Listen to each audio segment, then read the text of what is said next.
usianya sudah 23 dan dia 24 ya. 24 tahun dan dia sudah ambil S2, S1 lalu S2. Kemudian dia bilang adik saya 16 tahun Bu menikah. Terus, saya melongo gitu ya. Terus barusan belum lama adik kami yang paling kecil menikah usia 15 tahun gitu ya, 14,5 gitu. Dan saya semakin melongo gitu. Jadi berkenalan dengan orang tua mereka yang luar biasa semangat dakwahnya, mendidik putri-putrinya yang dua itu katanya adik saya dua-duanya homeschooling, kemudian ternyata mereka bisa disiapkan menikah pada usia dini. Saya bertemu dengan keluarga itu semuanya. Adiknya yang menikah usia berapa tadi itu ya, dan yang paling kecil yang usianya menikah 15 tahun itu sudah punya anak pada waktu bertemu dengan saya, usianya sudah 18-an tahun itu. Berapa ya, tambah 4 berarti sudah beberapa tahun kemudian. Nah ini adalah satu hal yang menurut saya ternyata di zaman sekarang pun ada ya, orang yang bisa disiapkan untuk mereka menjemput kesiapan diri menikah itu pada usia yang sangat muda. Tapi di sisi lain juga kita harus menyiapkan diri pada fenomena di mana tuntutan kehidupan itu kadang-kadang membuat seorang akhwat memilih untuk menikah setelah dia lulus kuliah. Atau kemudian ada akhwat yang harus menanti jodohnya dengan bersabar, bahkan ada yang sudah S2, S3 dan belum juga mendapatkan jodohnya. Nah ini keadaan-keadaan yang mungkin saja terjadi pada kita masing-masing. Tentu kita harus mensikapi dengan arif ya, dan pada kesempatan siang hari ini semoga menambah wawasan bagi kita semuanya untuk melihat apakah diri kalian yang belum menikah itu sudah siap menikah. Karena ternyata bukan usia biologis yang kemudian sepenuhnya menentukan apakah seseorang itu siap menikah atau belum. Akan tapi adalah kesiapan secara mental, kesiapan hal-hal yang lain yang nanti akan kita bahas kemudian. Baik, silakan di slide-nya, Kak. Ya. Ini slide pertama, Kak. Jadi kita melihat bahwa kalau di dalam undang-undang sekurang-kurangnya berumur berapa? 19 tahun ya. Dan itu kalau kemudian belum berumur seperti yang disampaikan oleh undang-undang, maka seseorang harus mengajukan satu surat pernyataan kepada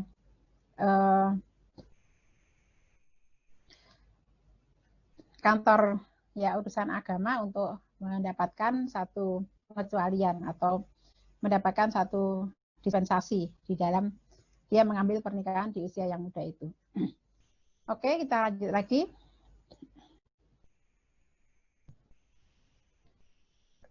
Ya, lanjut lagi silahkan.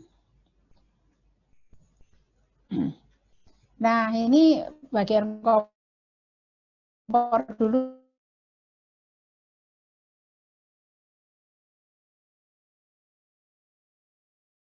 Dulu ya, bagian kompor agar saya menikah usia 23,5 tahun. Di tahun 91. Bagi saya itu ya kurang lebihnya mungkin kalau dikatakan 90% saya sudah siap menikah. Tapi ternyata saya bertemu dengan seorang yang pada waktu itu saya punya anak satu, saya di Jakarta seorang mbak-mbak gitu, mbak-mbak Jakartanan gitu yang bertanya ke saya, Mbak usianya berapa katanya gitu. Saya tanya kenapa Mbak? Mbak masih muda sekali tapi sudah punya anak. Oh ya usia saya sekarang 25 tahun saya bilang gitu. Ini anak saya satu. Oh, Mbak menikah usia berapa katanya? Saya menikah usia 23,5 saya bilang gitu. Terus dia mengatakan, muda sekali katanya. Usia saya sekarang 27 dan saya belum berpikir menikah katanya. Saya tanya terus Mbak rencana menikah usia berapa? Ya 30 kata dia 29 tahun 91 ya, sudah lama sekali dan ternyata dia melihat oh saya terlalu muda untuk menikah di usia begitu. Nah, padahal bagi saya juga enggak muda-muda amat itu sudah waktunya bagi saya karena saya juga sudah mempersiapkan diri. Akan tapi tadi ya plus minusnya memang semua orang punya sudut pandangnya. Kan tapi nanti kita akan melihat ya mengapa suatu ketika kita akan memutuskan untuk memilih menikah di usia tertentu. Ya. kita melihat beberapa keuntungan menikah di usia yang muda ya. Dapat menikmati petualangan bersama dengan pasangan. Masya Allah ya. Kalau fenomena anak sekarang itu HTS, hubungan tanpa status, atau dalam kata yang lain itu pacaran. Dan mereka ubyang-ubyung menikmati hidup, tapi nggak halal gitu. Tapi itu takrobuz zina, mendekati zina, bahkan sudah ada yang berzina. Sehingga setiap apa yang dilakukannya itu merupakan satu hal yang bisa mendatangkan dosa. Akan tapi jika sudah menikah, maka apapun yang mereka nikmati, itu adalah bagian dari hal yang bisa mendatangkan pahala. Kemudian yang kedua, ada satu proses bentukan diri. Jadi kita semuanya mengetahui bahwa menikah itu bukan akhir segalanya. Dalam artian, aku sudah jadi seperti ini, kamu seperti itu, lalu kita menikah. Gitu. Sehingga terjadilah seringkali konflik di dalam pernikahan itu karena masing-masing mempertahankan dirinya sendiri. Ya, masing-masing merasa aku seperti ini gitu, aku nggak bisa berubah. Kamu harus menerima aku.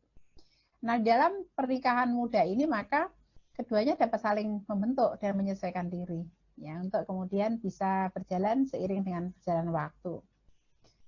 Yang ketiga adalah belajar berkompromi jika harus mengambil keputusan besar dalam hidup. Apa sih maksudnya?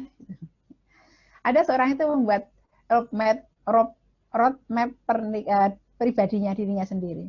Aku nanti setelah lulus mau jadi dosen misalnya. Aku mau S2, mau S3. S2-nya di mana, S3-nya di mana.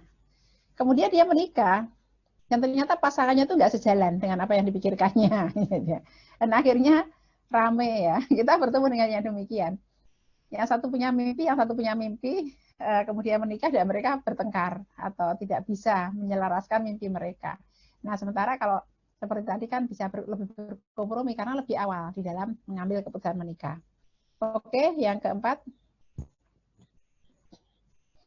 bahwa di dalam pernikahan itu mereka dapat saling mendukung untuk menyelesaikan pendidikan, memulai karir ya. Jadi ada yang memberikan support, ada yang mendampingi, ada yang bersamai ya. Kesulitan-kesulitan akan diatasi bersama misalnya. Kemudian yang kelima, mungkin biasanya pasangan-pasangan muda itu belum punya modal ya. Jadi masih mendaki dari bawah, dari nol gitu. Ya. Dan itu baik untuk kemudian masing-masing bisa menjadikan perjalanan di dalam pernikahan, di dalam mendapatkan stabilitas ekonomi dan sebagainya, itu bagian dari kejiwaan malahan.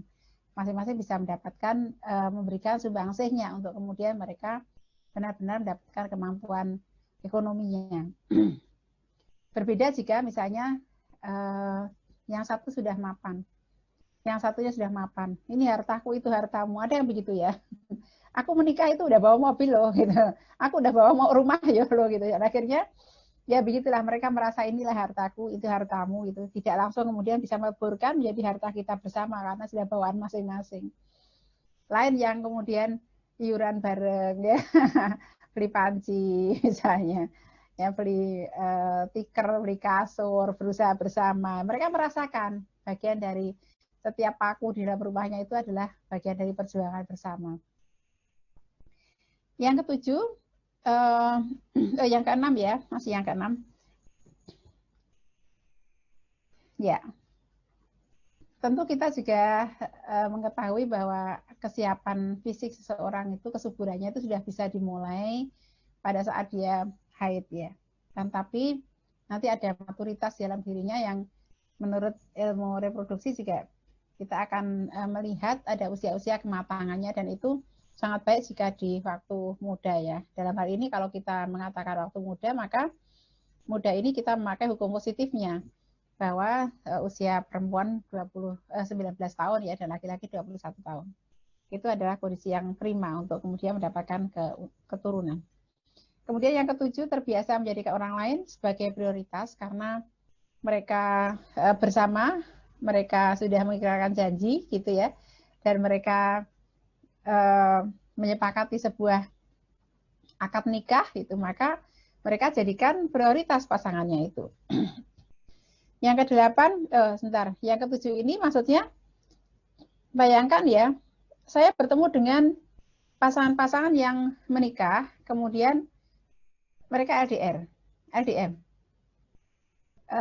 Biasanya datang pada kami karena mereka memiliki masalah, mereka memiliki konflik. Kami sejak menikah kami belum pernah bersama, Bu. Kami berpisah kota karena suami saya bekerja dan saya juga bekerja gitu. Nah, terus saya bilang, kenapa tidak ada salah satu yang mengalah gitu?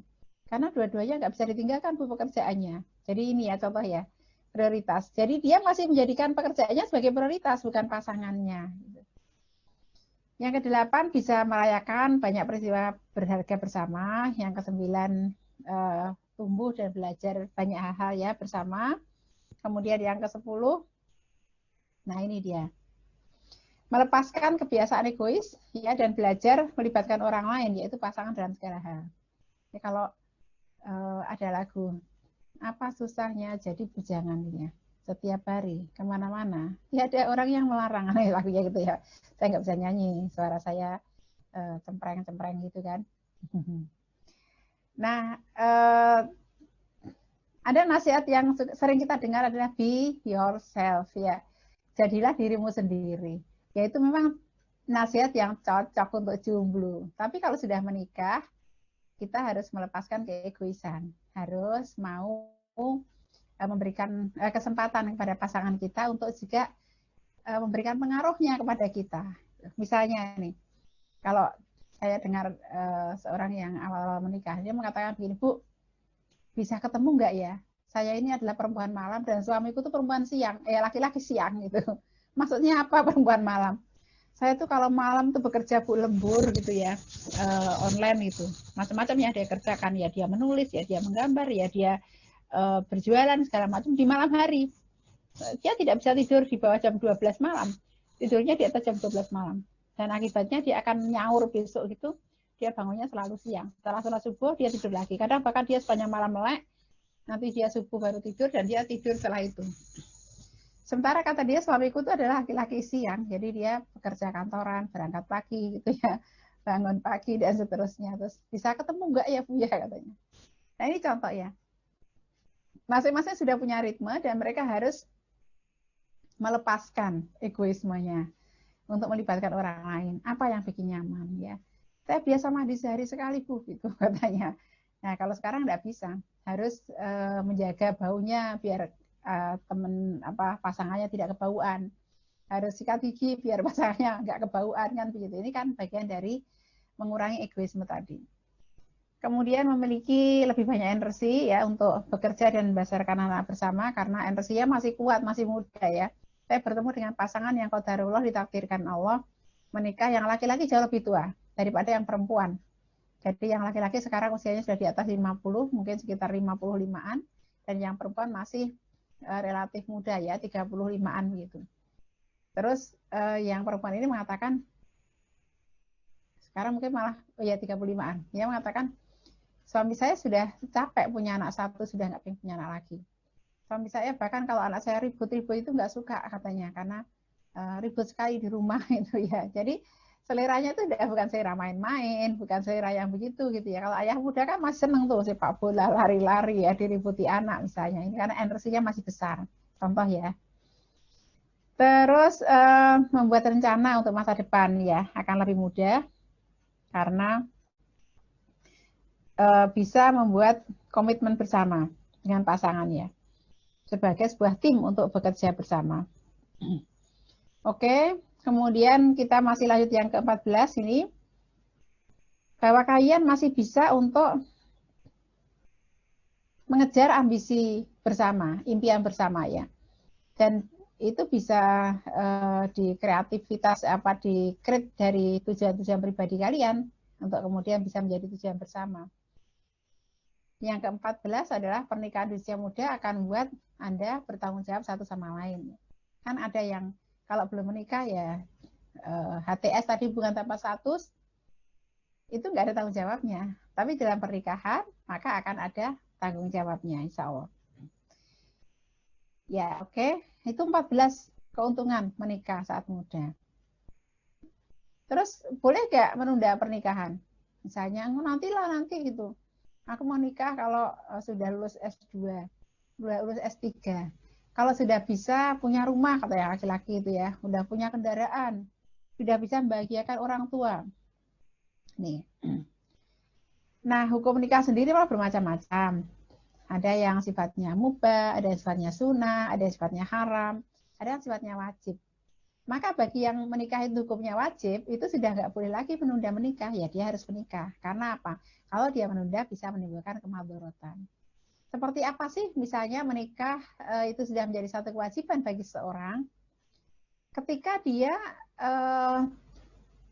siap ya secara keilmuan, secara apa mentalitas, kemudian secara maliyah, secara materi gitu. Kemudian di sisi lain kalau dia tidak segera menikah, itu akan ada fitnah. Kenapa? Misalnya gadis itu yang nganterin banyak, yang nganterin banyak, yang nungguin dia, yang ngejar-ngejar banyak lah, itu akan timbul madorot. Mungkin sekali akan timbul fitnah. Kemudian pada kondisi menikah hukumnya mubah atau sunnah, maka boleh menunda dengan alasan syar'i ya. Seperti itu. Oke, kita lanjut lagi. Ya. Nah, sahabat sekalian, bagi Anda yang belum menikah, silahkan untuk mendesain pernikahan Anda. Kira-kira ya, nanti pada usia berapa. Karena menikah ini bukan usia, bukan sekedar soal umur, tapi juga nanti ada aspek kesadaran dan kesiapan.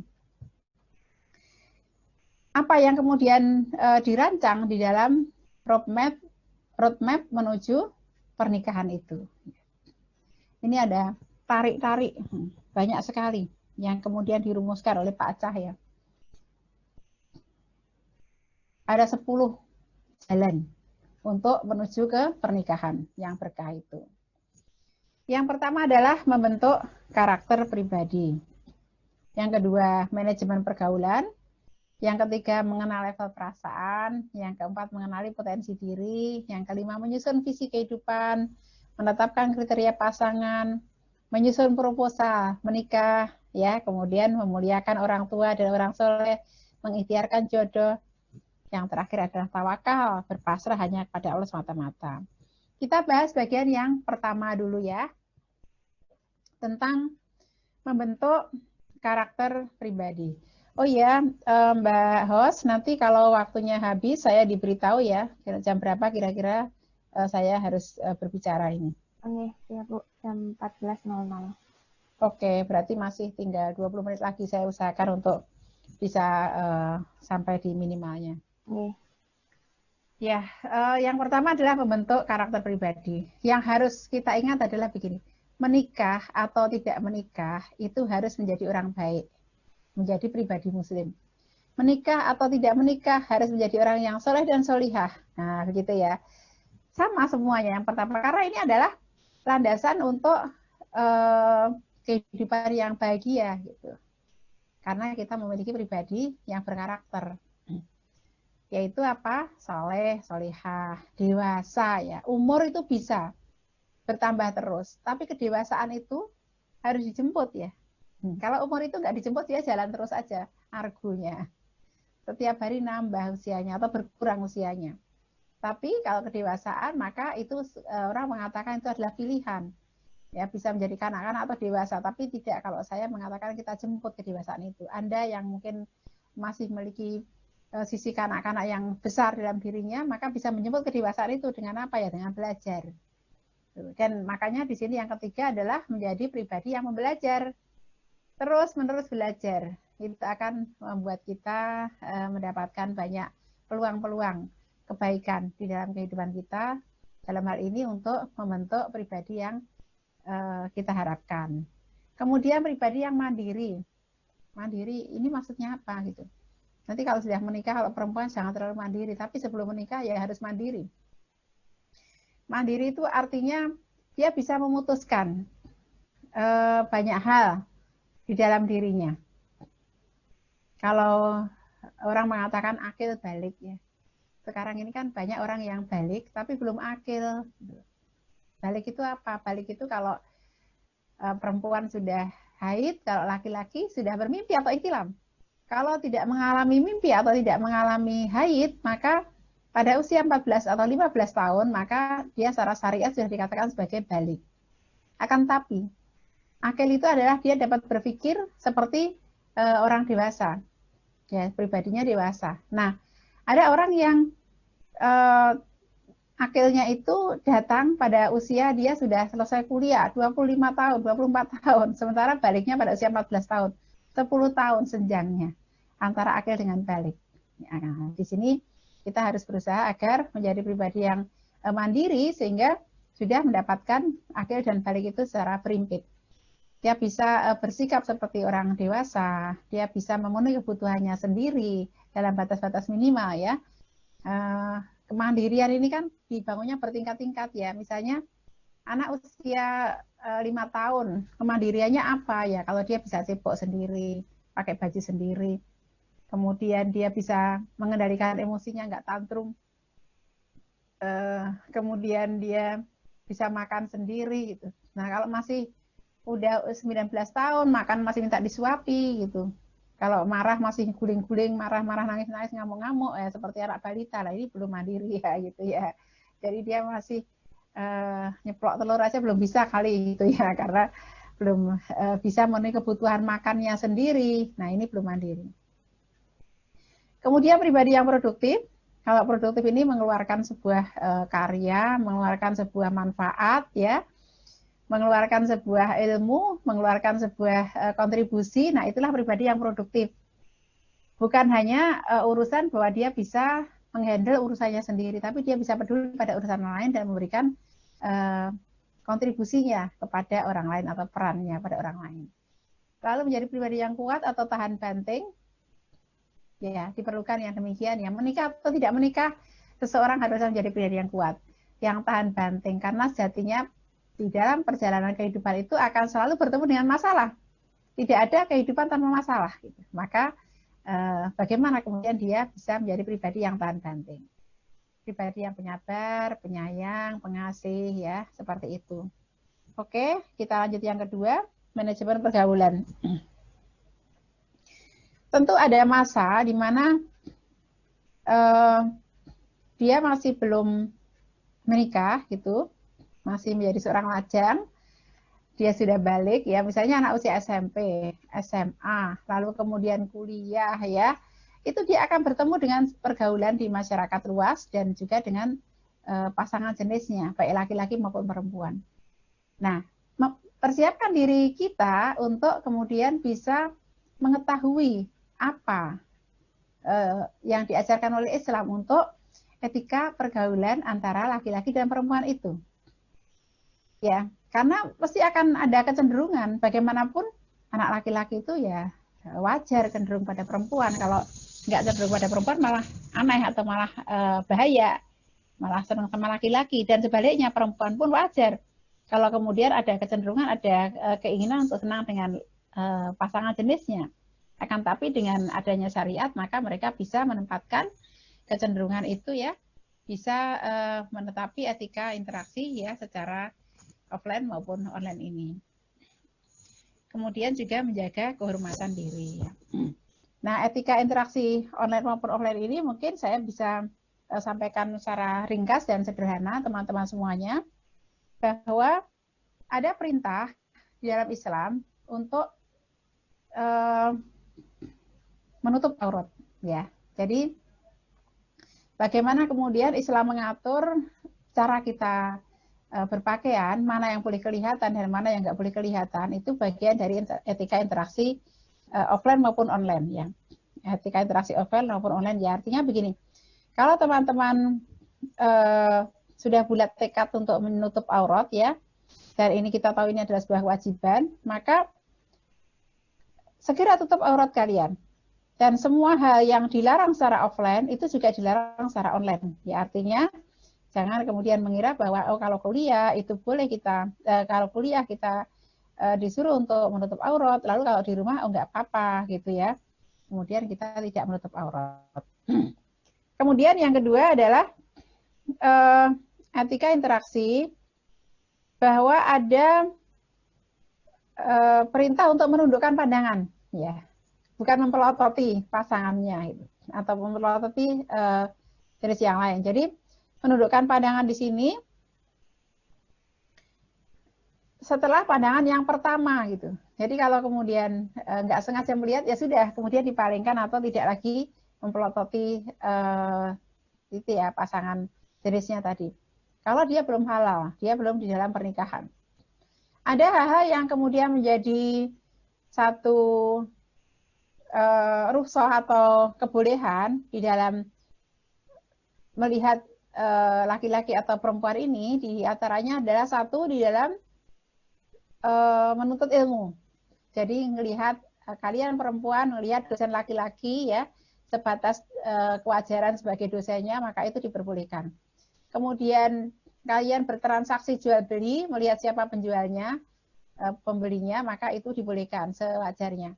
Kemudian di dalam persaksian hukum, misalnya ada terdakwa, lalu ada saksinya, lalu itu juga dibolehkan.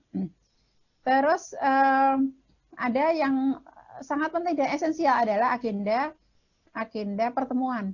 Artinya kalau kemudian Anda menjadwalkan bertemu dengan laki-laki, ini apa kepentingannya gitu. Itu penting pertanyaan, ini mau apa gitu. Kalau itu pertemuan itu adalah dalam rangka kebaikan, maka itu dibolehkan. Kalau pertemuan itu dasarnya dalam rangka ketidakbaikan, maka tidak diperbolehkan. Contohnya apa? Tidak baikan itu ya, misalnya ngapel, mau pacaran, misalnya itu nggak boleh. Atau berkongsi, berkomplot, mau berbuat jahat, oh nggak boleh gitu ya. Jadi agenda interaksinya ini harus kemudian jelas bahwa itu adalah sesuatu yang menuju kepada kebaikan. Nah, itu pun, walaupun agendanya kebaikan, itu pun tetap ada syarat-syaratnya juga. Di antaranya adalah tidak larangan berkholwat, berdua-duaan. Nah, ini di dalam online maupun offline. Berkhalwat secara online itu bagaimana? Ya japrian, whatsappan, infokan, DM-an, dan asik gitu ya, chatting, asik, lama sekali, intens begitu, tanpa agenda interaksi yang dibolehkan oleh syariat. Walaupun agenda interaksinya bolehkan oleh syariat, itu pun, maka tetap ada larangan kalau dia bukanlah seorang yang halal, mahramnya, maka janganlah melakukannya secara intens ya. Aku konsultasi agama kok gitu ya. Terus 24 jam konsultasi agama. Nggak berhenti-berhenti chattingan. Nah, ini juga bisa membawa satu peluang untuk terjadinya ketidakbaikan. Itu diantaranya ya, nanti kita bisa diperdalam kalau kalian mencari di rujukan-rujukan ada tentang bagaimana etika interaksi Islami antara di dalam online maupun offline ini. Yang penting di sini adalah menjaga kehormatan diri ya. Sebentar ya Kak, saya masih yang kedua dulu. Menjaga kehormatan diri, Masya Allah ya. Kita harus mengerti bahwa bagaimana orang lain menghormati diri kita, itu seperti kita menghormati diri kita. Bagaimana kita menghormati diri kita ketika kita menjalankan syariat Islam. Itulah kita menghormati diri kita. Ya, contoh ya, menghormati diri kita sendiri adalah ketika kita menutup aurat, itu kita menghormati diri kita sendiri. Karena kita tidak mengizinkan orang lain berdosa karena melihat kita. Orang lain tergoda oleh fisik kita misalnya.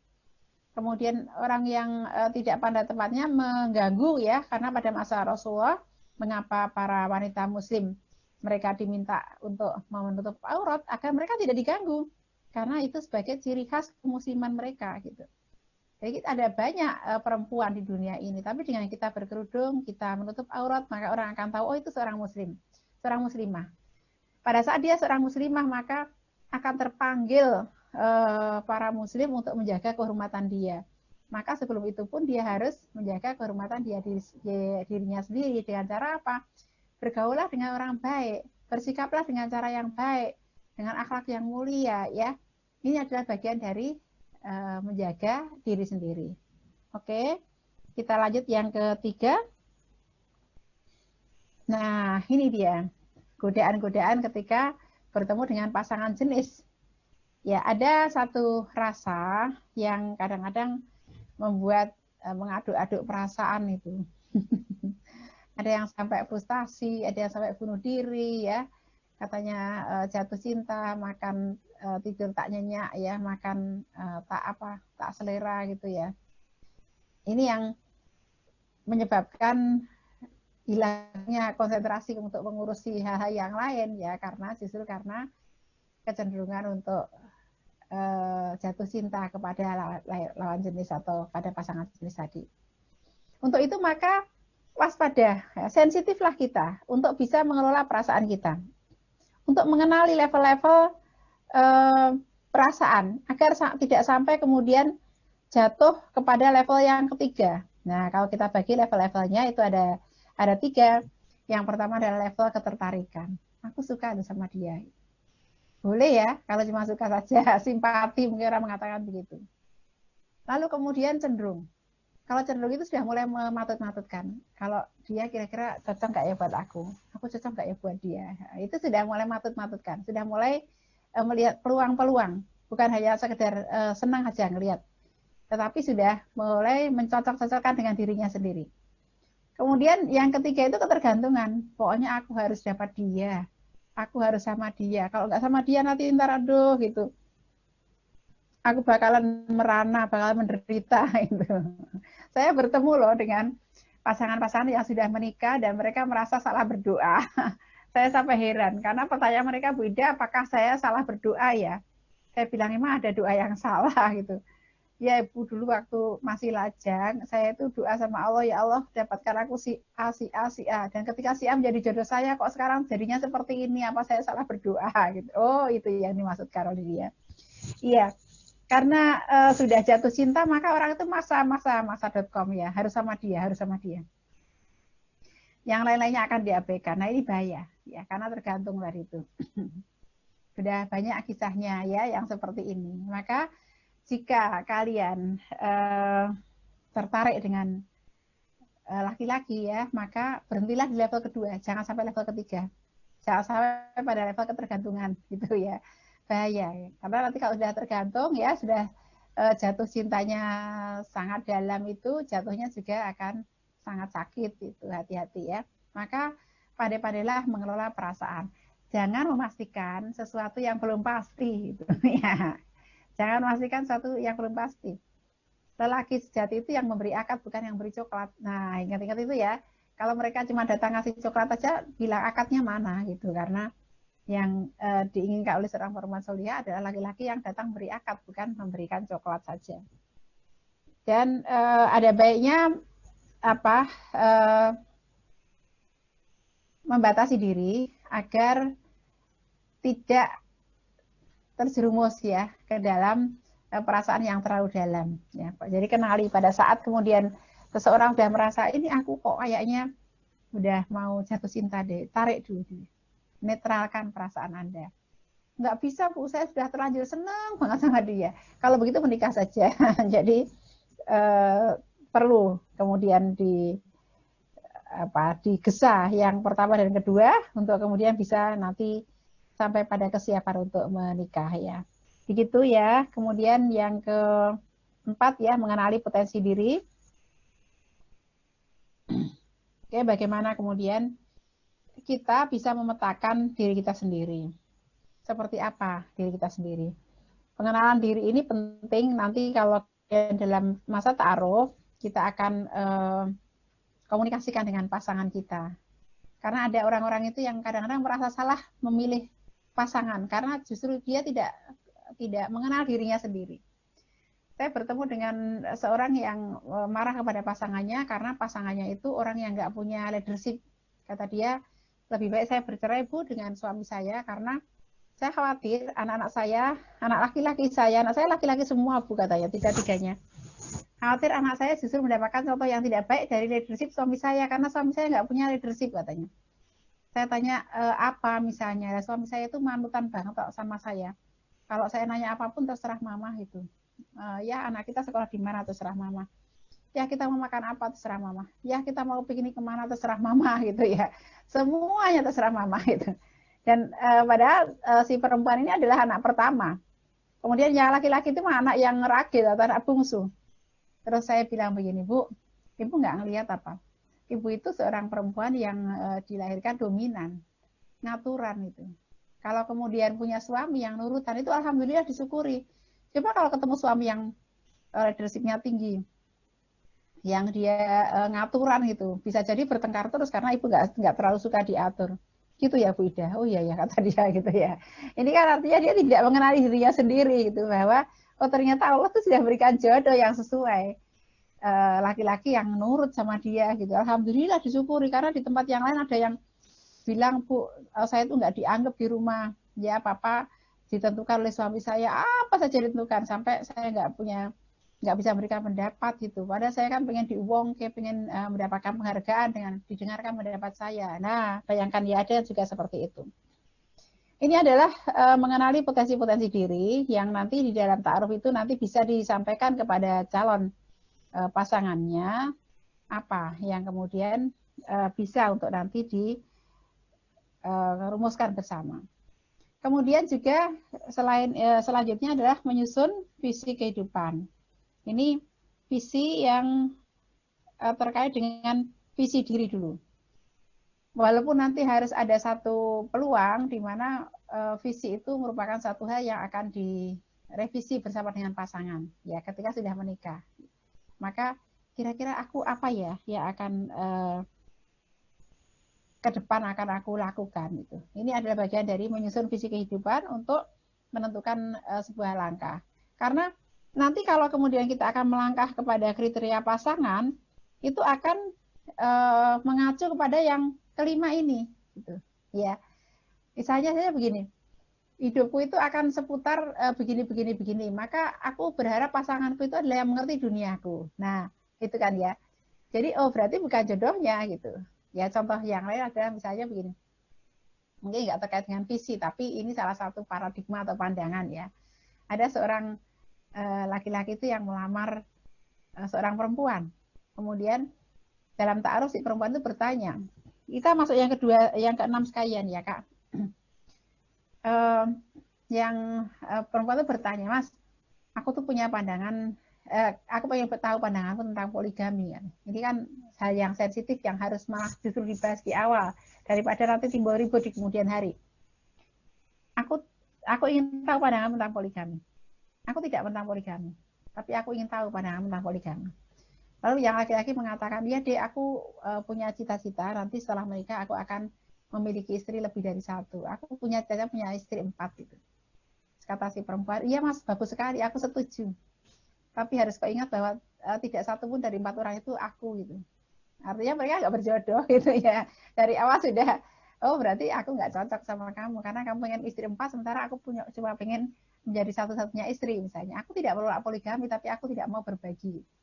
Nah ini contoh dari awal itu sudah dibicarakan karena visi keluarga adalah monogami. Kalau kamu punya visi poligami maka kamu nggak ketemu dengan aku gitu misalnya.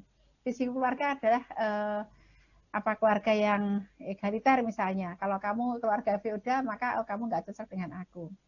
Visiku adalah aku nanti tinggal di kampung halamanku, memajukan kampung halamanku gitu kan ya. Misalnya dia dari sebuah daerah tertentu gitu, kemudian aku akan di sini berjuang untuk memajukan kampung halamanku. Sementara si laki-laki berasal dari tempat yang jauh di seberang pulau berbeda, lalu mengatakan visiku adalah memajukan kampung halamanku, aku akan tinggal di rumah orang tuaku, berjuang untuk rakyat masyarakatku, ya sudah nggak ketemu kan? Nanti daripada sudah menikah nanti rebutan tinggal di mana gitu. Ini contoh ya. Itu akan menjadi salah satu acuan untuk merumuskan kriteria idealnya pasangan seperti apa. Ya, termasuk juga nanti menyusun penyesuaian-penyesuaian dengan realitasnya. Ini kalau kemudian menentukan kriteria pasangan. Ternyata waktu saya sudah habis. Kita bisa lanjutkan dengan dialog aja. Nanti sampai di sini sudah ada bayangan mungkin bagi teman-teman yang belum menikah, apakah aku sudah menikah, siap menikah atau belum. Saya kembalikan kepada pembawa acara, pada host. Silakan Mbak. Siapa hostnya ini? Saya Bu. Ya, terima kasih Ustazah Ida Nurlaina atas paparan materinya yang sangat luar biasa ya bagi kita semua yang belum menikah maupun yang sudah menikah untuk merefleksi pernikahan kita. Berikutnya silahkan untuk teman-teman Mahida, bagi ada yang mau ditanyakan bisa dituliskan di chat room kita.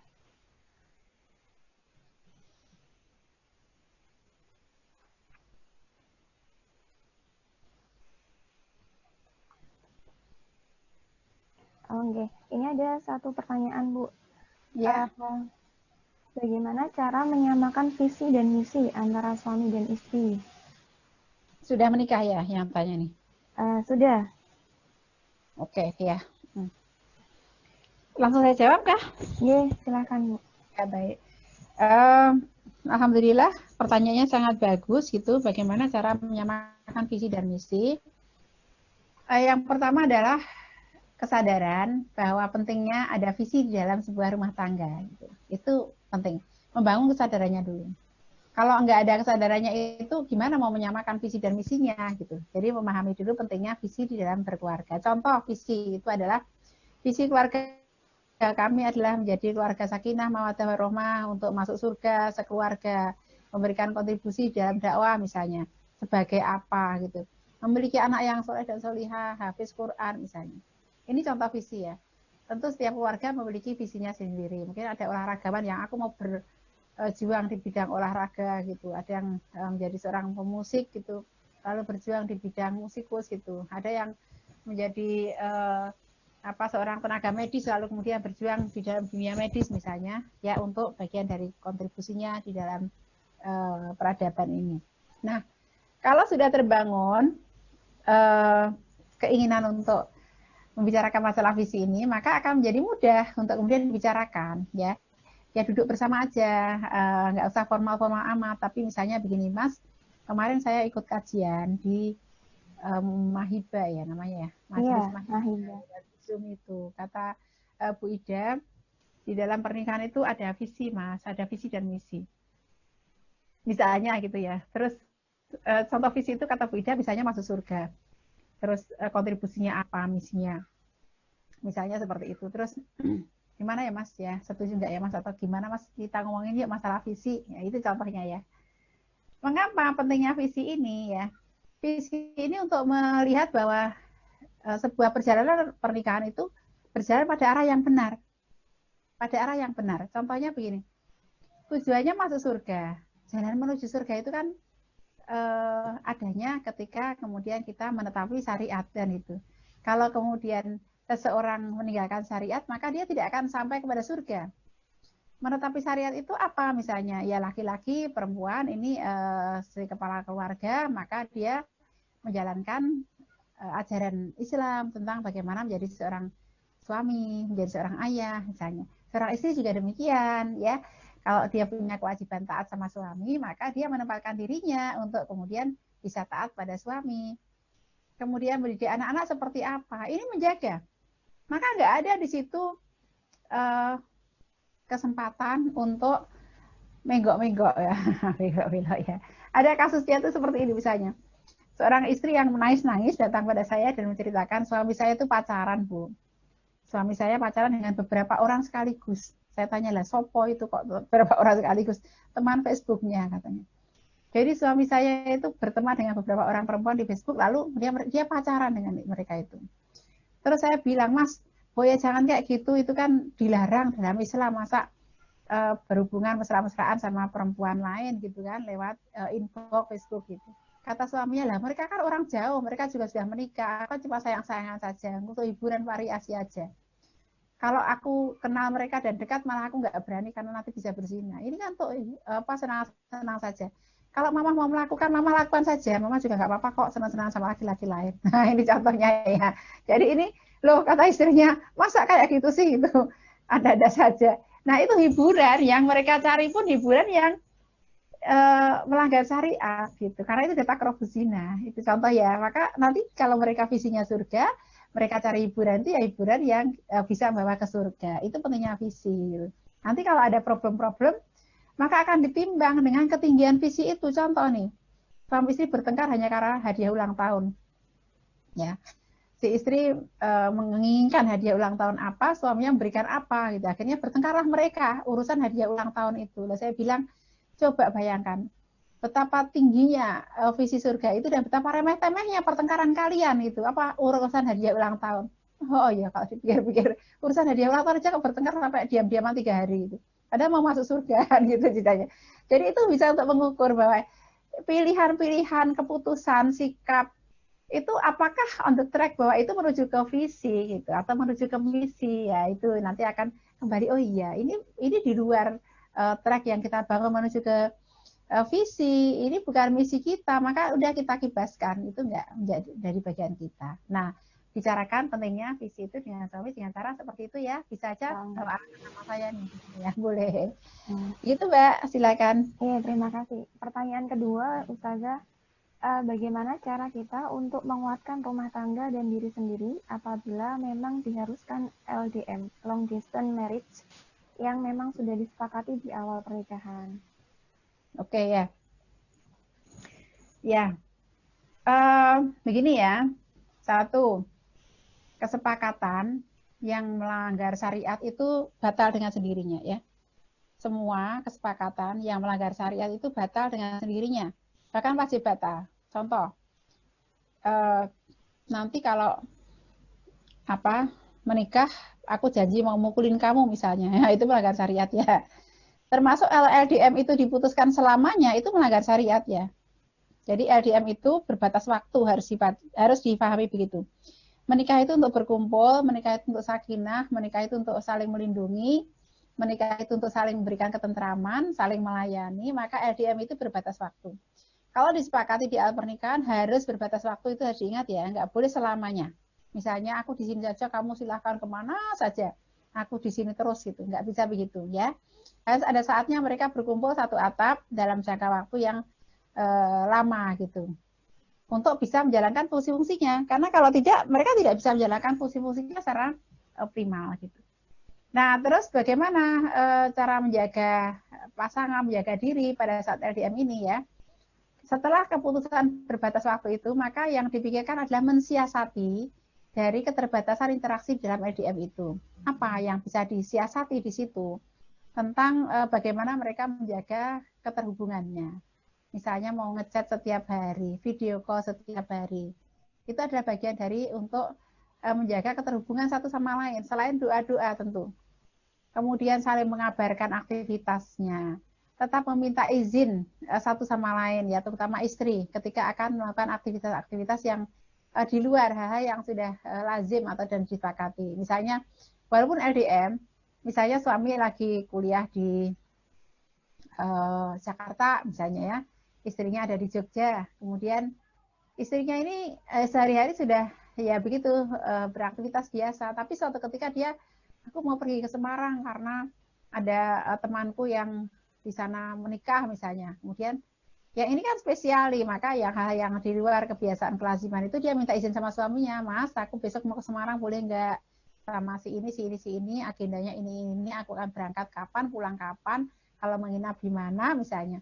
Ini bagian dari menjaga diri ya, dan mengabarkan aktivitas agar ada keterhubungan di antara pasangan suami istri itu satu sama lain. Terus apalagi yang perlu disepakati? Ya hal-hal yang terkait dengan apa yang boleh dan tidak boleh ya di dalam aktivitas itu, boleh di sana dan di sini. Itu bagian dari menjaga diri. Misalnya begini, ada seorang istri itu bercerita suaminya LDM, kemudian suaminya ini akhirnya tergoda dengan teman-teman kerjanya. Karena apa? Karena sering ngantarkan pulang boncengan itu. Jadi kalau berangkat si perempuan itu diantarkan suaminya. Kalau pulang nunut sama suami dari temannya ini. Kata suaminya, oh sejalan dan sekalian juga aku nggak ada yang nebeng, maka akhirnya si perempuan itu rutin rutin kemudian ikut pulang, ngantar pulang gitu, dan yang terjadi adalah ya begitu ya, perselingkuhan akhirnya begitu. Ini contoh ya, hal yang walaupun jauh dari istri maka ada yang sepakati, tidak boleh misalnya secara intens berhubungan dengan perempuan lain atau dengan laki-laki lain bagi istrinya. Lalu gitu tadi ya, misalnya berkhawat, apalagi intens, itu contoh-contoh hal yang disepakati untuk menjaga diri satu sama lain. Di luar semuanya itu harus dirancang kapan saatnya mereka akan berkumpul bersama-sama. Begitu ya, terima kasih. Jazakallah khair, Ustazah. Pertanyaan berikutnya, sekarang ini sedang ramai ta'aruf di kalangan artis. Bagaimana pendapat Ustazah? Dan juga bagaimana supaya ta'aruf itu tidak menjadi beli kucing dalam karung? Iya, kalau ta'aruf di kalangan artis saya nggak bisa memberikan pendapat. Pertama, saya tidak mengamati para artis. Yang kedua, ta'aruf itu mau artis mau bukan artis sama saja ya, semuanya bisa mengambil jalan ta'aruf itu di dalam pernikahannya. Nah, saya jawab yang kedua tentang bagaimana agar ta'aruf tidak membeli kucing dalam karung. Ya, saya sarankan sahabat semuanya memiliki bukunya Pak Cah. Kalau nggak memiliki ya baca saja lah, pinjam sama saya juga boleh. Judulnya adalah Wonderful Journey dan Wonderful Marriage. Di sana ada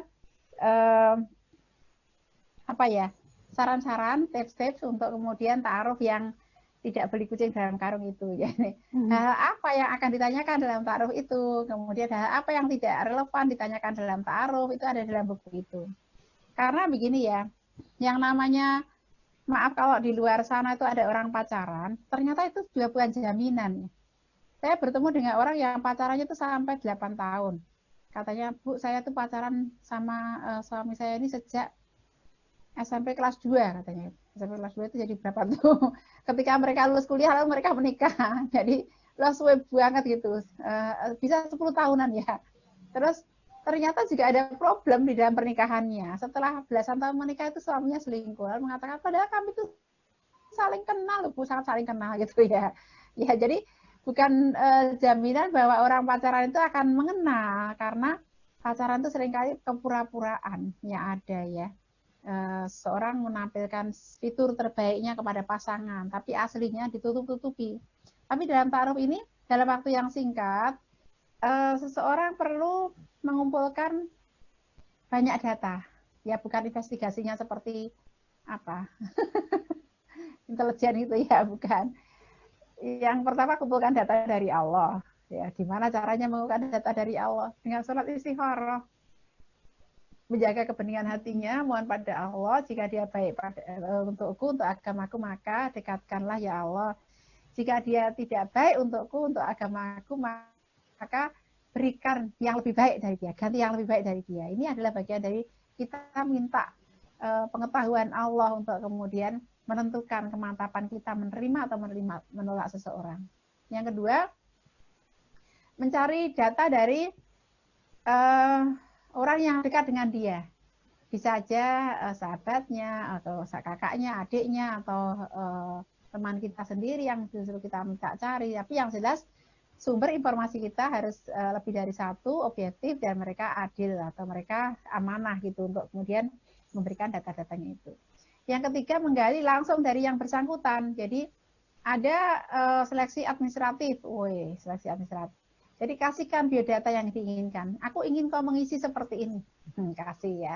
Kemudian aku ingin kau menjawab pertanyaan begini. Itu tertulis nggak apa-apa pertanyaannya. Karena kalau ketemu nanti langsung gelagapan gitu, nggak bisa bertanya, itu sudah ada panduan checklistnya yang ditanyakan apa saja. Kemudian setelah itu seleksi administratifnya dicek kan, gitu lah. Kayaknya ini aku bisa deh melangkah lebih jauh karena ini agak mungkin nilainya udah B lah gitu ya, nilainya B. Cocok lah gitu ya, sudah ketemu. Ketemu belum tentu memutuskan ya atau tidak. Ketemu ini adalah pendalaman yang lebih jauh dan mungkin lebih dari satu kali ketemu, tapi carilah fasilitator yang mereka paham apa saja yang dibicarakan saat taruh gitu. Tidak terlalu detail sampai renik-renik, tetapi hal-hal yang besarnya harus selesai dulu. Ya, contoh hal yang besar itu apa? Tadi visi, misalnya visi hidupmu itu apa gitu. Ya, aku tuh mengalir saja, terserah nanti jadi apa. Oh ya, nggak bisa, aku tuh pengen begini-begini ya, gitu misalnya. Ini contoh. Ya, aku tuh orang pejuang aktivis, aku seorang aktivis, bahkan aku ini calon kandidat anggota legislatif misalnya. Yang satunya, oh partai itu haram, kamu nggak boleh berpartai ya, nggak ketemu ya, gitu misalnya. Ini contoh-contoh ya.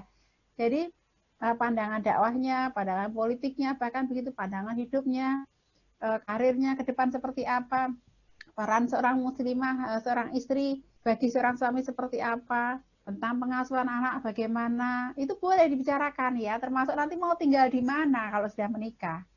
Yang istri bilang, aku tuh anak bungsu, aku harus tinggal di rumah orang tuaku karena semua kakakku sudah pergi. Ya, laki-laki juga mengatakan, orang tuaku mengharap aku yang tinggal di rumahku lah, nggak ketemu kan? Ya sudah, berarti kita tinggal di tengah-tengahnya, nggak begitu. Atau ya sudah nggak ketemu, karena apa? Karena masing-masing mempertahankan tinggal di rumahnya masing-masing. Ini bagian dari hal yang ditaruhkan ya, termasuk besok bekerja boleh enggak, bekerja atau tidak bekerja, poligami atau monogami misalnya. Kemudian anaknya mau sekolah di pesantren atau di sekolah umum, itu kadang terjadi perselisihan. Tapi dia dari kalangan Muhammadiyah, ya suaminya dari kalangan NU. Dan mereka tadi, udah tolong dong bantu saya ini. Anak pertama dulu tuh kami bertengkar karena suami saya menginginkan anak saya masuk pesantren, saya menginginkan anak saya masuk sekolah Muhammadiyah. Karena pertengkaran nggak selesai, jadi kita putuskan anak kita masuk sekolah negeri katanya. Sekarang anak kedua ini sudah siap-siap bertengkar lagi, ya gitu kan. Saya bilang, waduh, kok jadi pertengkaran yang seperti itu. Ini bagian dari nanti konsep pendidikannya seperti apa, mau homeschooling atau mau masuk pesantren atau mau masuk sekolah negeri. Hal-hal yang bisa jadi akan sampai dibicarakan gitu tentang pendidikan anak. Begitu ya. Jadi tentang itu ya udah baca aja nanti di buku Wonderful Journey dan Wonderful Marriage ya. Terima kasih. Pertanyaan berikutnya adalah apakah boleh berkomitmen untuk menikah beberapa tahun kemudian karena ada kesepakatan bersama mau menyelesaikan amanah orang tua terlebih dahulu untuk studi. Komitmen seperti ini apakah diperbolehkan? Apakah komitmen seperti ini baik atau harus ditekankan dengan hibah? Lalu, jika dalam kondisi seperti ini, apakah pihak akhwat boleh menerima komitmen tersebut begitu saja karena sepakat? Baik ya. Komitmen yang masih jauh waktunya itu harus diambangkan ya, diambangkan karena itu seperti memastikan sesuatu yang belum pasti gitu ya. Pastinya jodoh itu setelah akad nikah. Kalau belum akad nikah maka dia belum pasti berjodoh atau tidak. Kemudian kalau khitbah sudah dilakukan maka harus disegerakan menikahnya. Maka jangan sampai hitungan bertahun-tahun karena di sana ada peluang fitnah. Maka jika merasa sudah cocok dengan seseorang, maka pilihannya adalah menikah atau kalau tidak diambangkan dengan mengatakan sudah kita tempuh jalan kita masing-masing.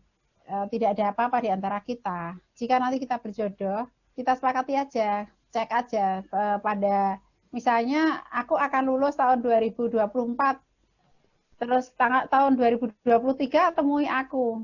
Kalau aku masih belum menikah berarti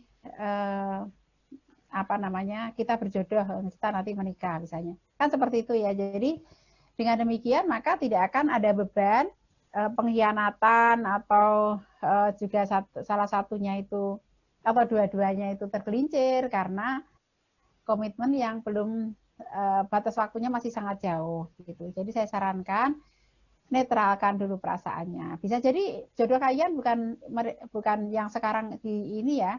Karena seringkali seseorang yang sudah merangkak lebih jauh misalnya pergaulannya semakin luas, dia akan bertemu dengan peluang-peluang yang lebih lagi gitu. Jadi contohnya begini ya, ini sudah kejadian banyak ya Mbak ya, SMA, lulus SMA kemudian mereka nggak pacaran, lalu lulus SMA itu karena merasa sama-sama cocok mengatakan besok kita nikah ya kalau sudah sama-sama lulus, udah kita ini aja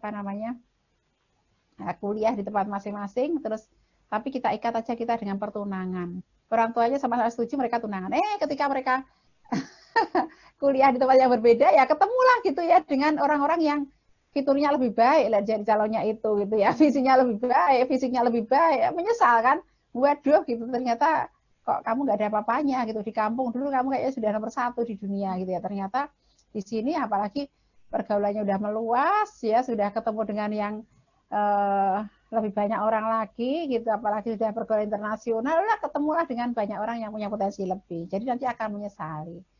Nah, si awat ini jangan langsung setuju gitu aja ya. Tadi makanya diukur level perasaannya tadi. Jangan sampai memastikan sampai tergantung. Nggak sama dia juga. Kalau jodoh nggak akan kemana ya. Jadi kalau jodoh juga Allah akan pertemukan. Kalau tidak berjodoh maka semoga diberi ganti yang lebih baik. Begitu ya. Pertanyaan berikutnya Ustazah. Bagaimana cara kita mengetahui doa kita itu sudah baik atau belum? Karena kita nggak tahu seberapa jauh Allah akan mengabulkan doa kita, jadi kita pasti akan menyebutkan doa kita sedetail apapun. Sebenarnya, seberapa jauh batasan doa detail itu boleh dipanjatkan? Menyebutkan nama pasangan yang diikhtiarkan itu boleh atau tidak? Iya. Doa detail itu baik, tapi jangan mendikte Allah. Jangan menyalahi Allah. Jangan memaksa-maksa sama Allah ya. Menyebut nama itu boleh, tapi jangan memaksa gitu. Loh gimana itu? Contohnya misalnya gini, ya Allah aku senang sama Muhammad misalnya gitu ya. Misalnya namanya Muhammad. Ya Allah aku senang sama Muhammad. Aku senang sama Ahmad misalnya. Nah doa yang baik itu bukan kalau kemudian dia berjodoh denganku, ya Allah, dia baik untukku, baik untuk agamaku, dekatkanlah ya Allah gitu. Baikkanlah dia, baikkanlah aku, agar kami bertemu dalam kebaikan dan jadikan kami berjodoh. Tapi kalau ternyata Ahmad ini tidak baik untukku, ya Allah, berilah ganti yang lebih baik. Bisa si Ahmad, bisa si Muhammad, bisa si siapa lagi gitu ya. Itu boleh aja mau disebutkan nama-namanya, tapi jangan maksa pokoknya aku harus dengan Ahmad ya Allah gitu. Pokoknya aku harus dengan Ahmad ya Allah gitu. Yang ini yang pokoknya harus ini yang menjadi salah gitu. Maka mendetailkan doa itu tidak apa-apa sebutkan ya si Ahmad itu baik ya Allah, dia itu tinggi, besar, gagah, tajir ya. Apalagi ya setia, ramah, apalagi semuanya sebutin ya Allah. Tapi apakah dia baik untukku ya Allah gitu ya. Itu bertanya masih. Aku senang kepada dia ya Allah. Aku sangat menyukai dia. Kalau apakah dia baik untuk? Kalau dia baik untukku, berikan dia untukku ya Allah, dekatkan ya Allah. Kan gitu boleh. Tapi kalau dia tidak cocok untukku ya, ya berikan aku ganti yang lebih baik gitu. Atau kalau tidak baikkan Ahmad itu untukku gitu. Tapi yang kita mohon adalah kebaikan pada Allah. Gitu ya Mbak, tentang doa itu boleh detailkan, boleh nyebut nama, tapi jangan maksa.com ya. Terima kasih. Ya. Baik Ustazah, terima kasih. Pertanyaan berikutnya masih ada Ustazah. Bagaimana perasaan ketika akan dikenalkan dengan data ikhwan? Apakah harus ada syirik setelah berdoa atau istiqoroh? Atau memaksa perasaan diri agar menerima yang sudah dikasihkan data tersebut? Iya. Ya. Memang ada, kalau Pak Cah itu menyebutkan ada klik gitu. Ada klik itu rasa kayaknya aku bisa deh sama dia gitu ya. Aku bisa deh sama dia. Jadi walaupun nggak 100% peluangnya aku cocok banget sama dia, nggak begitu, tapi bahwa kriteria itu bisa. Makanya kalau di sini penting untuk menentukan kriteria dulu. Jadi bukan siapanya, tapi kriterianya. Karena kriteria yang sudah kita tetapkan ini kandidatnya bisa macam-macam gitu ya. Kalau kita sudah berangkat dari kriteria, kita enak karena hati kita akan kita lepaskan dari kecenderungan-kecenderungan. Ya akan mengotori gitu pandangan kita apakah dia baik untuk kita atau tidak. Maka kalau disodorkan data, tinggal dipasangkan saja kriteria, sandingkan. Oh, nggak cocok nih sama kriteria aku gitu. Ya udah nggak aja. Gitu. Karena oh ternyata dia orang awam. Barusan saya ketemu dengan awat yang belum lama menikahnya. Hitungannya baru bulan kemarin dia menikah. Nah dia mengatakan, Mbak saya itu kayaknya salah ta'aruf deh. Ya kamu siapa yang mengenalkan kamu? Ya keluarganya sama keluarganya. Kami sama-sama dua keluarga yang mengenalkan. Ternyata saya merasa saya salah ta'aruf deh. Ternyata kenyataannya itu jauh dari apa yang diomongkan misalnya.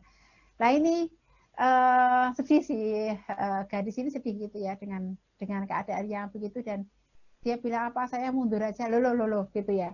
Kalau sudah menikah itu kamu harus bertanggung jawab kepada keputusan kamu, nggak boleh kayaknya aku salah keputusan deh, ya udah aku nggak jadi aja, nggak bisa begitu. Ini adalah akad yang kuat yang tidak bisa tiba-tiba kamu batalkan begitu saja pernikahan itu. Maka tanyalah kepada nuranimu di dalam kebeningan munajat-munajatmu. Ya Allah, sekiranya ini cocok enggak dengan aku gitu. Kalau memang misalnya ada kemantapan di sana, maka baru diambil. Kalau nggak ada kemantapan ya nggak usah gitu, karena boleh kok kita ini menolak sesuatu yang kita tidak mantap. Tapi kalian juga harus ingat ya, ada mata hati, ada mata akal gitu ya, ada mata akal, ada mata syahwat, ada mata kita, indera kita ya. Itu berbeda-beda ya. Mata indera kita itu biasanya terfokus kepada sesuatu yang sifatnya materi. Kayaknya dia tingginya sih cocok lah sama tinggi badanku gitu. Kan ada yang ahwat yang tinggi gitu, terus kemudian kalau kemudian aku menikah dengan yang lebih pendek dari aku, ntar nanti orang ngomongin apa, itu mata indera kita. Kayaknya kulitnya sih agak cocok lah sama aku. Dia nggak putih-putih amat, masa laki-laki putih banget gitu, sementara aku hitam, ntar gimana orang ngomongin aku misalnya. Ini mata indera kita yang bisa jadi itu menipu gitu. Kemudian ada mata akal kita. Gimana akal kita membuat rasio-rasio logis, pertimbangan logika-logika yang kita melihat kayaknya cocok enggak ini ya, aku S2 dia S1, atau aku S1 dia malah enggak SS-an gitu. Terus kami dari kalangan yang begini begitu gitu. Nyari sekufunya itu hitungan-hitungan adalah yang sifatnya adalah mau karakter, mau asal usul, mau seperti itu ya, tidak lagi urusan fisik tapi lebih kepada hal-hal yang terkait dengan pemikiran-pemikiran. Lalu ada lagi ya, pada ada masanya banyak akhwat-akhwat yang pokoknya patuh aja. Udah Mbak, terserah aja mau dikasih jodoh kayak apa gitu. Ada yang buka biodata itu bahkan di wartel pada waktu itu, di warnet. Jadi karena wartel ya zaman waktu itu, ya, nggak punya HP, jadi nelpon orang tuanya tuh ambil buka biodatanya, dibaca ke, Bu, aku dapat biodata seperti ini, diterima apa tidak itu.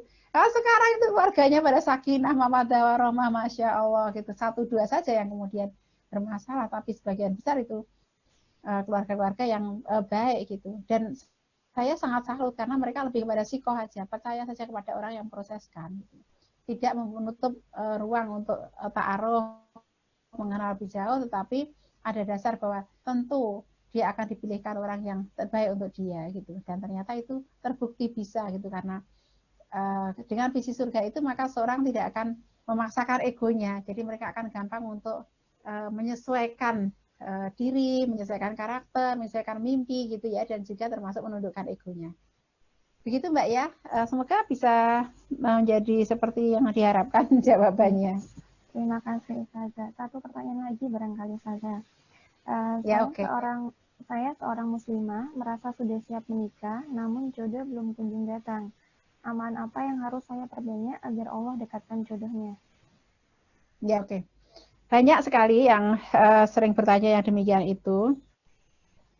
Sudah siap menikah, sudah ikut acara ini itu untuk persiapan menikah, bahkan secara materi juga sudah mampu, tapi ternyata tidak segera datang jodoh pada dia. Terus amalan-amalan apa yang bisa membukakan jodoh itu ya? Baik, saya rumuskan beberapa resepnya ya. Yang pertama pasti adalah mendekatkan diri kepada Allah. Ini harus dilakukan. Caranya bagaimana? Lakukan ibadah-ibadah wajib dan sempurnakan dengan ibadah-ibadah sunnah ya.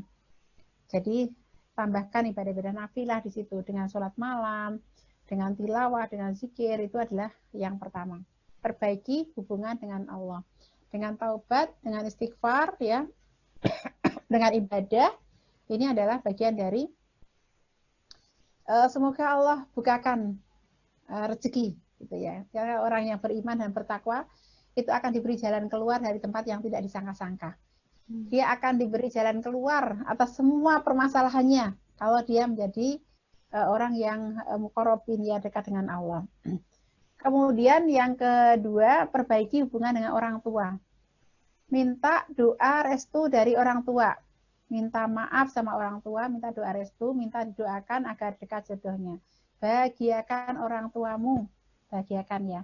Tentu di sini juga ada aspek di mana dakwah kepada orang tua agar orang tua bisa membantu mencarikan jodoh yang seperti harapannya. Karena kadang awal itu bertengkar dengan orang tuanya karena kriteria jodoh dengan orang tuanya itu yang nggak sama. Orang tuanya ingin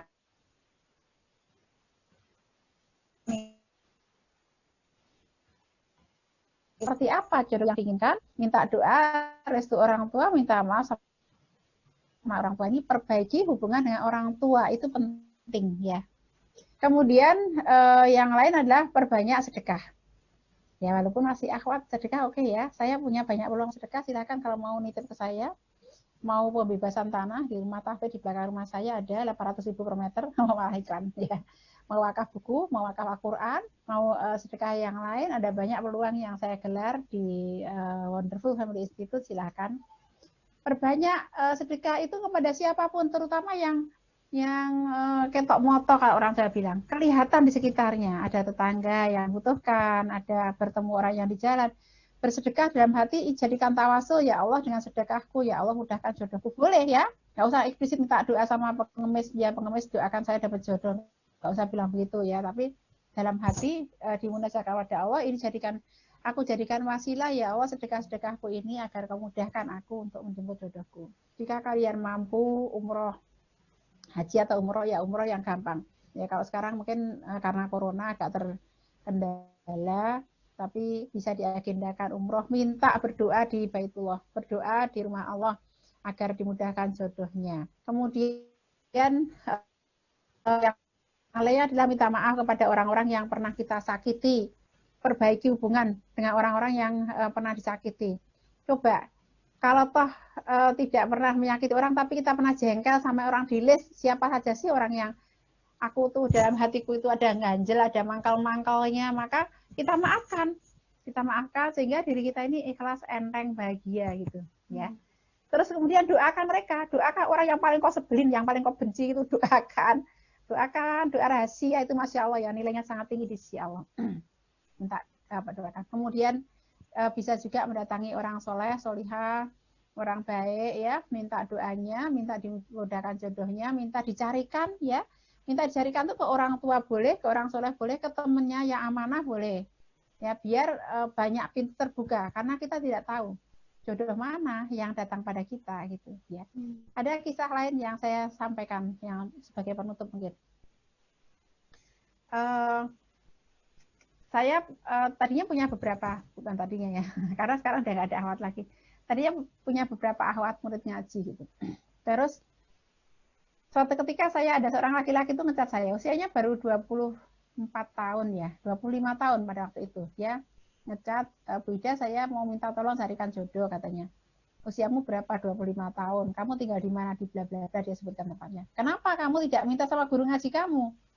Saya sudah minta Bu, tapi guru ngaji saya itu kok nggak tahu bagaimana kok nggak pernah jodoh kalau nyarikan akhwat untuk saya. Akhirnya saya minta izin carikan lewat Bu Ida. Saya bilang, loh, kenapa kamu kok tahu saya dari mana? Oh ya, Bu Ida pernah jadi mentor bisnis di satu grup, saya ikut di sana dan saya percaya aja lah kalau Bu Ida bisa mencarikan jodoh gitu.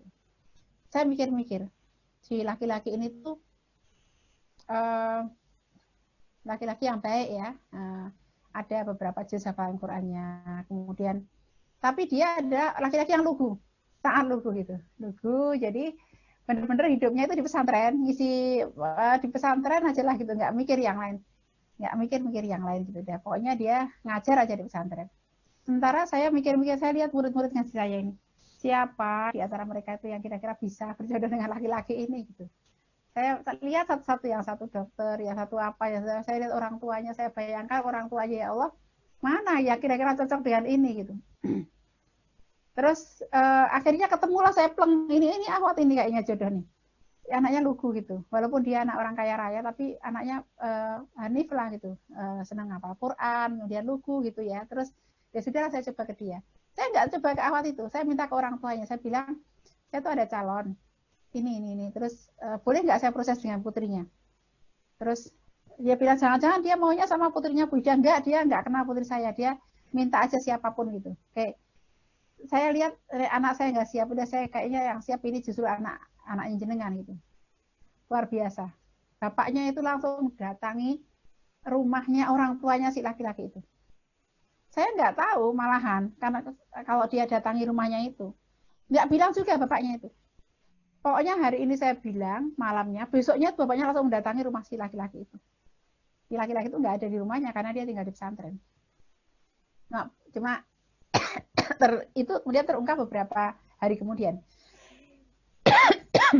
Besoknya dia langsung bilang ke saya, Bida, lanjut aja katanya. Coba aja ke anaknya. Anaknya mau enggak? Kalau anaknya mau, enggak apa-apa saya ACC katanya. Lalu saya datang, saya bilang ke si anaknya, gadisnya itu saya panggil, kamu mau enggak saya proses nikah? Mau Bu, ini biodata. Kamu pertimbangkan, kalau kamu setuju, kamu bilang orang tua kamu. Dia pulang kan, ya. Dia bilang orang tuanya bilang, ya terserah kamu dulu, kok Bapak Ibu nggak kaget? Aku sudah dibilangin sama Bu Ida, ya gitu. Dia nggak kaget, nggak. Aku sudah dibilang nggak sama Bu Ida. Terus Bapak Ibu setuju nggak? Ya terserah kamu. Terus dia bilang, aku nggak tahu harus bagaimana. Oh gini aja, kata bapaknya. Kamu coba ke rumahnya. Nggak usah bilang-bilang sama laki-laki itu, ke rumahnya aja. Nah ditemanilah dia sama adiknya, sama beberapa orang itu ke rumahnya. Kaget sih gadis ini. Rumahnya itu di pelosok desa. Bener-bener orang desa itu ya, desa banget. Si gadis ini orang kaya raya ya, kemana-mana naik mobil, kemudian ya begitulah rumahnya gedongan itu, terus itu rumahnya itu bahkan bener-bener rumah desa gitu ya, bener-bener om dia pulang dari sana itu saya dibawain kacang panjang, bawain pisang mentah, dibawain kelapa muda gitu, saking nggak ada oleh-oleh yang dibawakan, jadi dia bentar tegor ke pisang, kemudian apa dibawain kacang segala macam hasil bumi itu kan, rumahnya itu lantainya tanah gitu, alasnya itu, terus apa segala macam itu. Bapaknya gini, gimana kamu sudah ke rumahnya, kamu bisa nggak mengikuti cara hidup dia gitu. Subhanallah, kalau enggak sih gadis ini nggak apa-apa, aku juga mau kok gitu, masya Allah. Jadi mereka itu menikah akhirnya. Itu saya dampingi itu ketika mertuanya datang lamaran itu, Bu saya minder, saya begini benar orang desa gitu ya. Nah gadisnya tuh mau kok gitu ya, subhanallah gitu ya. Mereka sebenarnya juga sama Ros saja, baik-baik saja hidupnya gitu ya. Ya ketemulah gitu caranya, ada lah gitu ya, maksudnya adalah formula yang kemudian akhirnya bisa bertemu mereka yang laki-laki itu kemudian alhamdulillah karena pinter juga bisa S2, kemudian ya mereka mendapatkan kehidupan yang baik lah ya, kemudian bisa walaupun bukan seperti gaya hidupnya dulu waktu masih sama orang tuanya, tapi mereka juga bisa menemukan keseimbangan hidupnya sendiri. Itu yang tadi saya mau jawab apa ya kok sampai ke sana gitu ya. Ya, sekedar sebagai sebuah cerita saja bahwa jodoh itu datang di waktu dan tempat yang tidak disangka-sangka. Tadi usianya lebih tua si gadisnya tadi, setahun kira-kira ya, tapi dia mau menerima yang lebih muda tadi, dan dalam keadaan yang seperti itu, ya akhirnya juga dimudahkan oleh Allah gitu. Maka jalan-jalan tadi bisa ditempuh ya, bisa minta tolong orang-orang baik, siapa tahu dari sana ada jalannya. Jangan lupa terus berdoa pada Allah SWT, semoga diberikan yang terbaik. Ya, yakin, optimis karena Allah seperti persangkaan hambanya. Optimis yakin bahwa Allah akan dekatkan jodohnya, dan terus berbahagia mengisi masa-masa lajangnya untuk berkarya. Terus membaikkan diri ya, semoga itu bagian dari undangan yang kita sampaikan pada Allah, proposal yang kita sampaikan pada Allah bahwa Anda sudah siap menikah. Begitu saja mungkin yang saya sampaikan di dalam kajian kita kali ini. Semoga bermanfaat. Mohon maaf lahir dan batin. Terima kasih. Assalamualaikum warahmatullahi wabarakatuh. Waalaikumsalam warahmatullahi wabarakatuh. Terima kasih Jazakillah khair Ustazah Ida Nurlaila. Beliau adalah konselor di bidang pernikahan dan keluarga para teman-teman Mahibah. Semoga apa yang sudah dinasihatkan kepada kita semua bisa kita amalkan dan bisa menjadi kebaikan dan tabungan amal kita semua. Amin ya rabbal alamin. Ustazah, ngapunten, ada pertanyaan. Ustazah menerima konsultasi pernikahan dan keluarga? Iya bisa, tapi kalau sekarang ini dengan WhatsApp aja karena kita nggak ada pertemuan online offline ya. Oh iya, siap. Terima kasih untuk Ustazah Ida Nurlaila, Mbak Dr. Miranti dan para peserta Mahibah atas kehadiran dan oh ya Mbak, saya boleh menyampaikan sedikit? Iya, silakan Ustazah. Kalau teman-teman mau ikut online course atau kursus online-nya untuk menuju pernikahan maupun yang sudah menikah, bisa buka wonderfulhouse.id ya. Oh iya. Nanti bisa di wonderfulhouse.id. Di sana ada menu-menu yang bisa diambil oleh teman-teman untuk belajar bersama kami menuju pernikahan yang berkah ya. Bisa mengakses ke web yang sudah disebutkan oleh Ustazah Nurlaila untuk mengetahui nasihat dan ilmu yang secara intens gitu ya. Terima kasih sekali lagi kami ucapkan mewakili panitia dari Madrasah Ibu dan Keluarga Bahagia Mahibah. Sampai ketemu di forum-forum berikutnya. Ya, saya pamit. Assalamualaikum. Waalaikumsalam warahmatullahi wabarakatuh. Terima kasih Ibu Ida.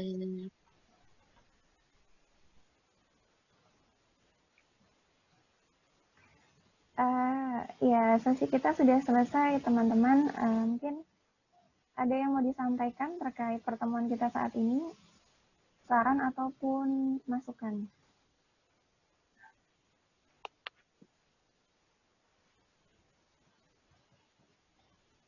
Tidak ada ya? Oke. Ya, jika tidak ada, kita bisa akhiri kuliah WhatsApp kali ini dengan membaca hamdalah bersama. Alhamdulillah, rabbil alamin, astagfirullahaladzim, dan doa penutup subhanakallahumma wa bihamdika, asyhadu an la ilaha illa anta, astaghfiruka wa atubu ilaik.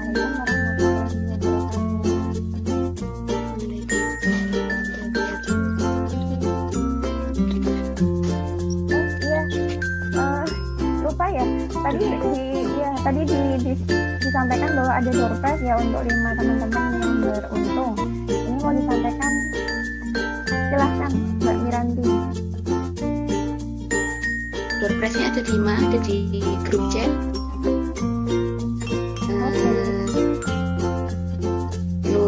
Nurul, Nabila, ini bisa menghubungi saya atau Mbak Vivi nggih? Terima kasih, terima kasih. Ya, mungkin lebih jelasnya akan dituliskan di grup chat ya teman-teman untuk siapa saja yang beruntung mendapatkan door prize hari ini. Dan mari kita lakukan bersama-sama. Alhamdulillah, terima kasih semuanya.